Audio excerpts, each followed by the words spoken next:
Bom dia, meus irmãos, minhas irmãs. Eu gostaria de agradecer o honroso convite que nos foi feito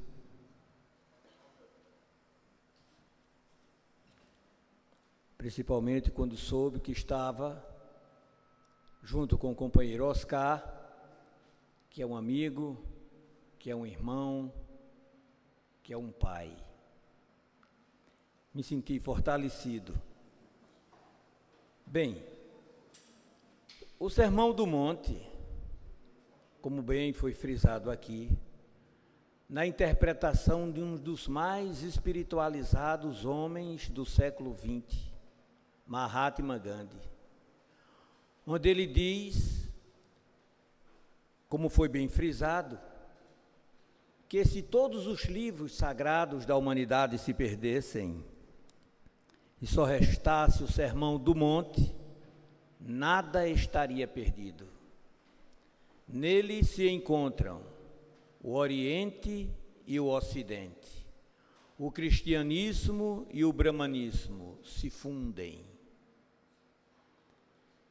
É um discurso proferido por nosso Senhor Jesus Cristo, como diz Huberto Roden, nas colinas de Curumhatin, a sudoeste do lago de Genezaré. Na verdade, não são ensinamentos, apesar de Mateus dizer que ele abre sua boca e ensinou. Huberto Roden diz que o Sermão do Monte são experiências vividas, sentidas, pessoais de nosso Senhor Jesus Cristo. E só poderá entendê-la quem a vivenciar igualmente. Nesse discurso, Jesus nos diz de quem é o reino de Deus. Quem verá a Deus? Quem será chamado de filho de Deus? Quem será feliz?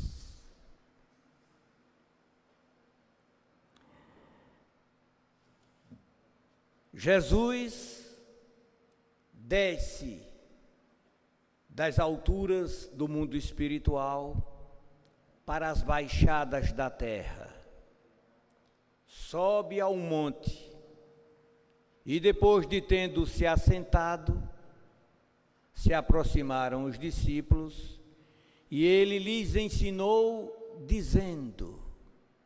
Aí o mestre abre sua boca para nos dizer e nos falar de coisas que nós, os homens, ainda e por enquanto, não as poderemos entendê-las profunda e totalmente. Todo ensinamento proferido no monte, nas Escrituras, porque montanha nas Escrituras significa reino, poder, governo, administração. Todo discurso proferido no alto de uma montanha traz em si um ensinamento transcendental, de profunda e imensa espiritualidade. Haja visto o Decálogo, quando o legislador hebreu, nas alturas do Sinai, recebe o Decálogo, oriundo das dimensões espirituais para a dimensão material.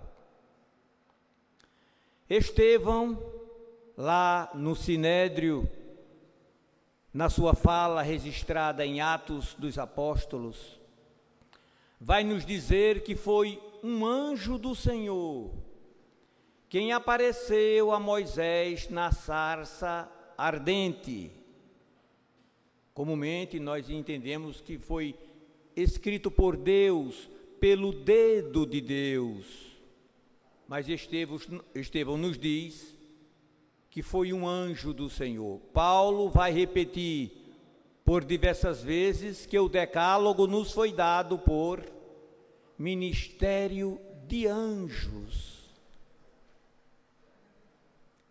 E Emmanuel, lá a caminho da luz, vai endossar. Foram os emissários de nosso Senhor Jesus Cristo quem deram a Moisés o decálogo.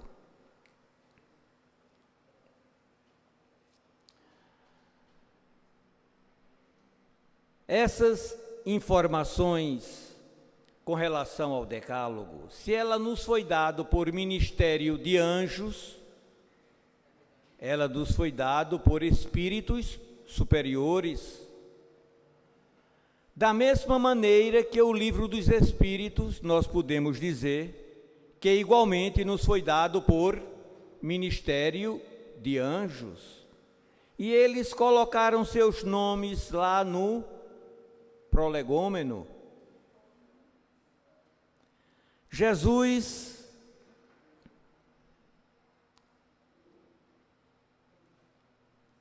no outro momento, numa montanha, no Monte da Transfiguração, ele recebe a visita da espiritualidade do mais alto.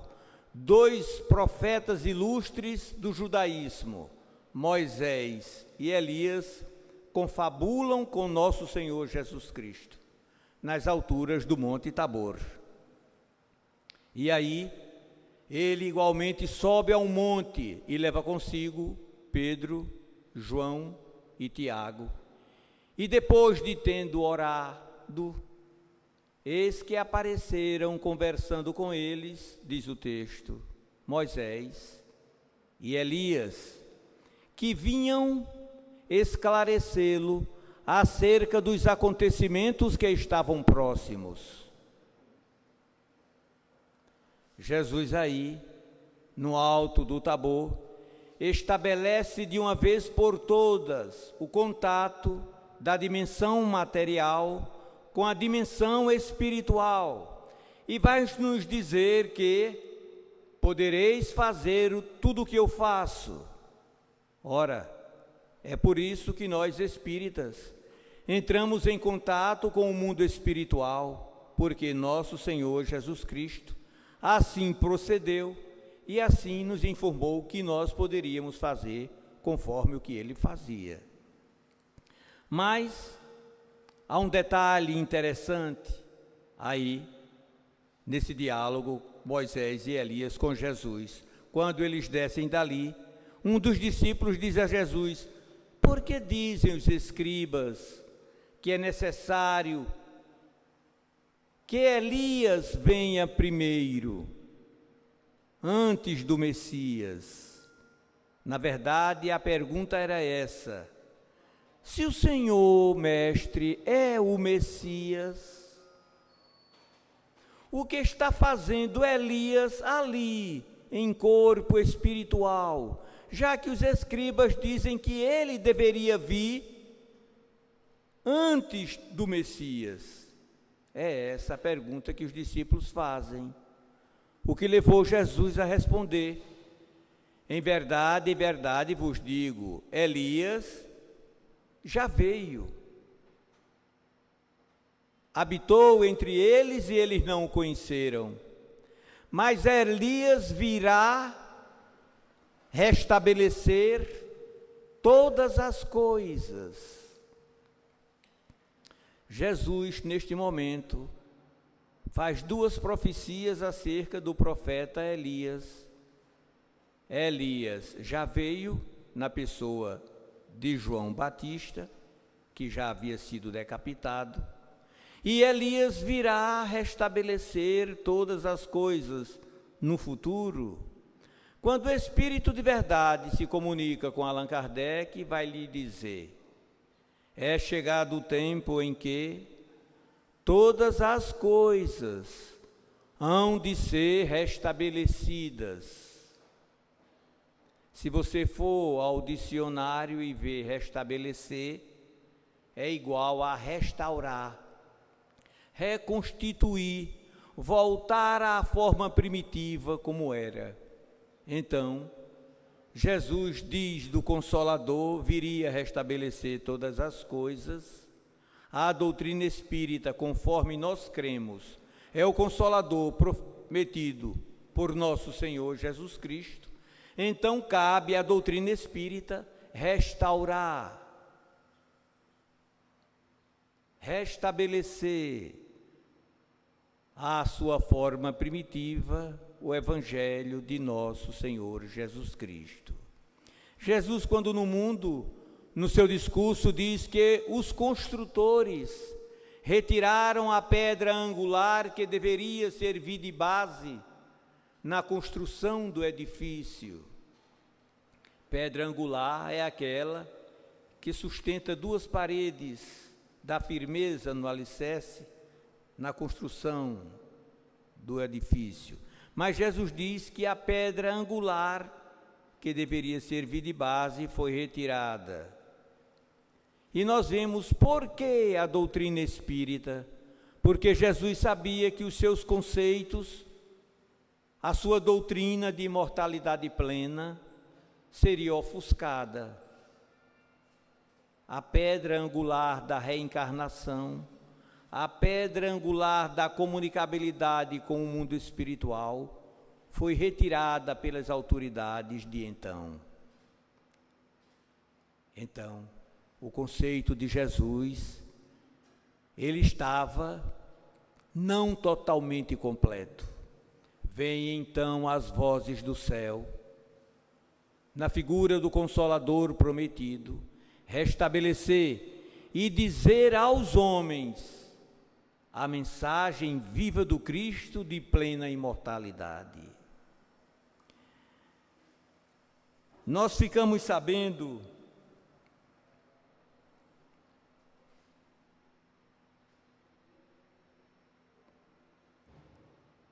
Pastorino, Antônio Carlos Pastorino, na sua tradução Sabedoria dos Evangelhos, ele vai nos dizer que o Evangelho de Jesus, conforme nós sabemos, é o mais avançado código de leis morais que o homem conhece. E que o Sermão do Monte, o Sermão da Montanha, as 8 bem-aventuranças, são 8 passos que toda e qualquer criatura deverá enveredar no seu mundo interior, na demanda da perfeição plena. Esses conceitos da bem-aventurança, eles são passos que todo homem deverá empreender na sua evolução, na sua jornada evolutiva, até que atinja, diz Pastorino, aquilo que o apóstolo Paulo falou, que nós deveríamos atingir a estatura da plenidade, da plenitude do Filho de Deus. Que todos nós atingiremos o patamar de evolução que coube a nosso Senhor Jesus Cristo, é destino de todo homem, a plena estatura do Filho de Deus. O apóstolo Paulo, conforme nós sabemos, ele era reencarnacionista, porque Paulo se diz fariseu e filho de fariseu. E Flávio Joséfos, lá na História dos Hebreus, vai nos dizer que os fariseus, assim como os essênios, eram reencarnacionistas. Eles eram reencarnacionistas. E Paulo vai nos dizer isso claramente, vai nos falar disso claramente. Aliás, Paulo tem uma fala muito interessante, que é uma espinha atravessada na garganta de teólogos e pastores. Paulo, nós sabemos que ele teve uma experiência de quase morte. Ele diz em determinado momento: eu conheço um homem que há 14 anos foi arrebatado ao terceiro céu. Ele está se referindo a ele mesmo, há 14 anos atrás, quando ele entrou na cidade de Listra, onde viviam muitos judeus que traziam Paulo, porque Paulo dizia, falando do Velho Testamento, do Velho Pacto, se era velho é porque envelheceu, aquilo que envelhece caduca. Existia um novo pacto, uma nova aliança na pessoa de nosso Senhor Jesus Cristo. Então, os judeus lá de Listra, numa linguagem bem nordestina, deram uma camada de pau em Paulo e jogaram seu corpo em cima do muturo da cidade, como morto. E aí Paulo tem uma experiência de quase morte, diz alguns estudiosos. E aí, nessa experiência, ele é arrebatado a esse terceiro céu e diz assim: não é lícito dizer ao homem comum as coisas que ele ouviu, porque era de profunda espiritualidade. Mas aos Efésios, que era uma comunidade bastante espiritualizada, no capítulo 1, versículo 4, Paulo dá uma informação interessante. Ele diz: porque Deus nos elegeu nele, antes da fundação do mundo, para sermos santos e irrepreensíveis diante dele, em amor. Deus nos elegeu nele antes da fundação da terra, antes da fundação do mundo. Todos nós existíamos na condição de espíritos. E é Paulo quem vai nos dizer que a nossa pátria, a nossa verdadeira pátria, é a pátria celestial. Pátria é o lugar onde a gente nasce. A nossa verdadeira morada está no mundo espiritual, confirmando de forma fantástica as informações que os espíritos deram a Kardec, que o mundo que vivemos é um mundo secundário. Existe, ou pode deixar de existir, sem que altere o mundo espiritual, que é pré-existente e sobrevivente a tudo. E que nós viemos de lá para o lado de cá, naquela simbologia profunda e belíssima das Escrituras, quando nos diz que o homem foi feito do pó da terra, dos elementos químicos do mundo, daquela tabela periódica que a gente vê lá em química, com todos os elementos químicos que compõem tudo aquilo que é material. E a Bíblia diz do pó da terra. O corpo humano foi formado dos elementos químicos próprios do mundo. E Deus soprou em suas narinas o fôlego de vida. De uma vida que já existia na espiritualidade, de lá para cá. E Kardec vai dizer que é o espírito quem intelectualiza a matéria. É o espírito quem dá vida à matéria. E que mesmo depois de morto, esse princípio inteligente continua inteligente, podendo se manifestar junto aos homens. E o grande cientista Allan Kardec envereda por aí, demonstrando em laboratório que o homem não morre, que o homem tem um espírito, que nós estamos no corpo, mas nós não somos o corpo, como também está lá na Bíblia. És pó, e ao pó retornarás, o corpo físico, mas o espírito volta à pátria espiritual, a Deus, que o deu, de onde saiu, para se fazer homem, para nascer.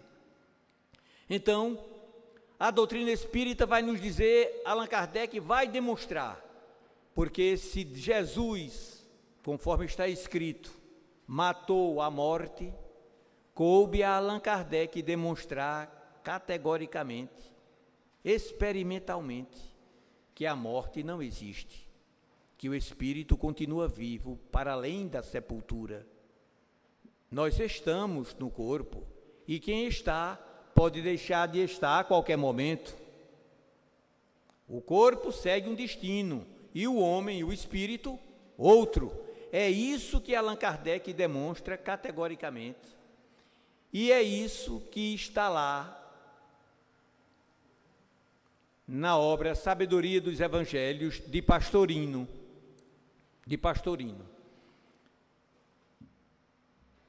Que o Sermão do Monte são passos que todo homem deverá dar, explorando a compaixão, a misericórdia, a mansuetude, a humildade, a fraternidade, a misericórdia, a piedade, a compaixão.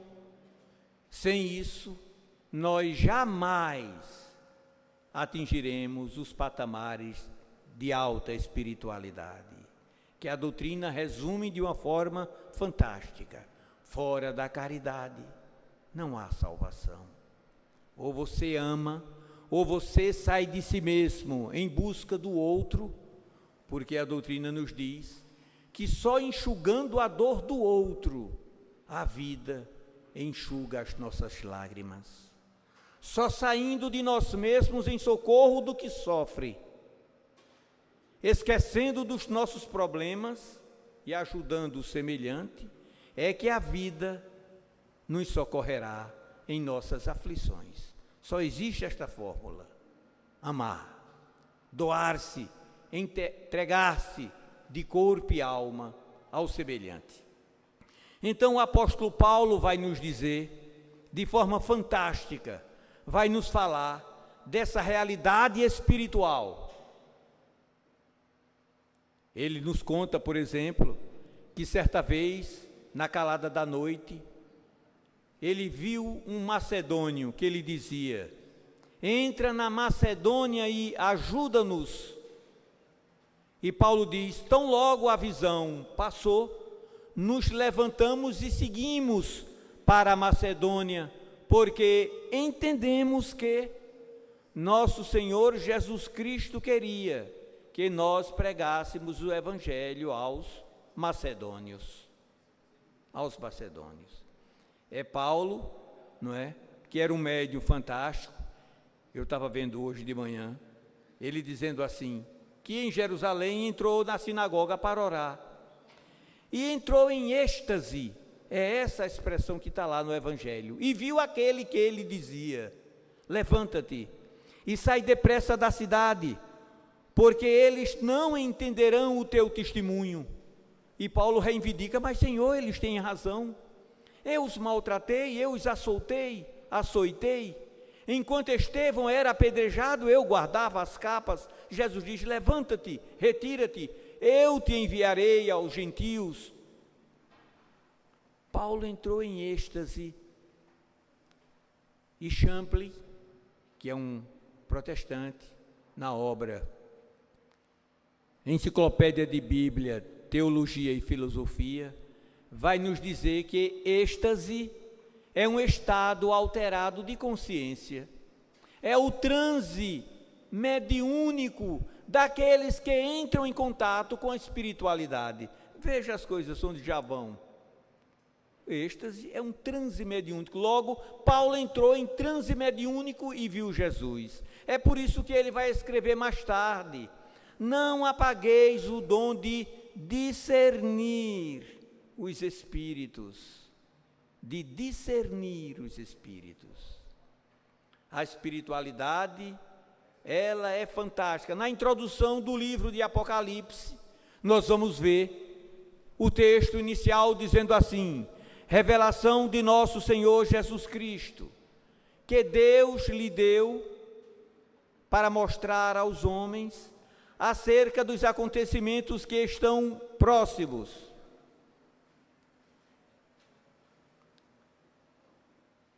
E ele, Jesus, entregou ao seu anjo, que a notificou a João.